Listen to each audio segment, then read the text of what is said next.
Indiana educator, has published a new children's book helping today's kids become tomorrow's problem solvers.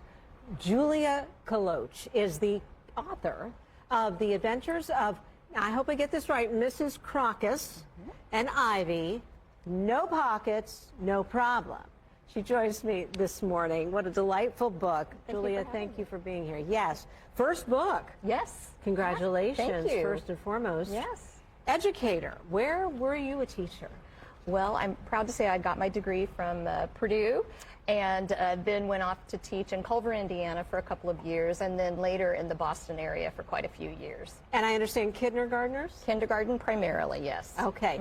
And this book is geared to what age, would you say, Julia? I would say anywhere from age 3 to 8, but as most teachers and parents know, that can vary based on interest. So. Okay, I'm not between the ages of 3 and 8, but I found great joy this morning in looking through your book, and it's a simple story. Very simple. Yes. What made you come up with the idea of going to a music store and taking your dog? Right. Well, you know, like most authors, you pull from what you experience or know or love, and so all of those things are kind of woven in. My niece, Ivy, when she was 3, would tell us all these wonderful stories, adventures that she would take with her dog, whom she named Mrs. Crocus in her stories. And we're big dog lovers, big music family, so all those things just kind of came together.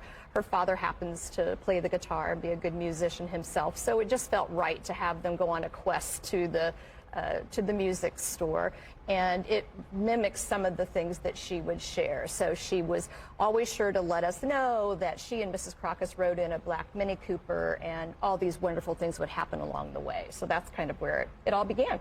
So it began with your niece. It did. I bet she's feeling pretty good. She's enjoying the ride, yes. Yes, that's wonderful. That's wonderful. Well, get us started, please, on, you know, after your years of teaching, sitting down and writing a book. I mean, no easy feat. Right. And I've thought about it myself, but, you know, just doing it and then coming up with the creations. I mean, these illustrations are lovely. Fantastic. How do you bring it all together?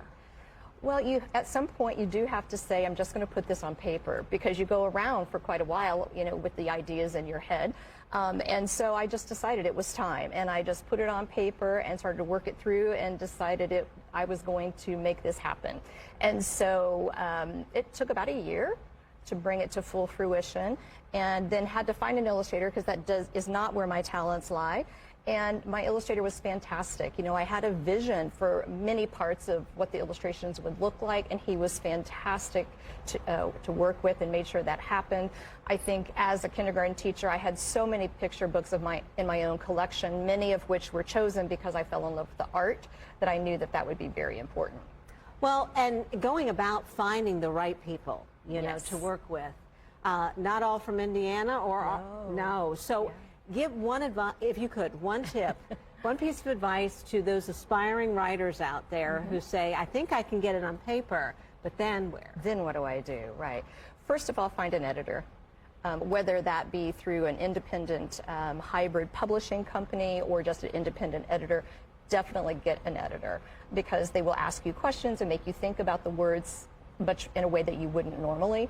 And in a children's book, there's a limit of how many words you can use. So you need to be very thoughtful about which ones you choose. So that was probably one of the most intriguing and interesting parts of the process for me. Well, very good. And this may not be your last book. It will not be the last book. Well, will Ivy be the subject? Do you think will there be a series of Ivy stories? There will be a series of Ivy and Mrs. Crocus stories, always going on some type of an adventure.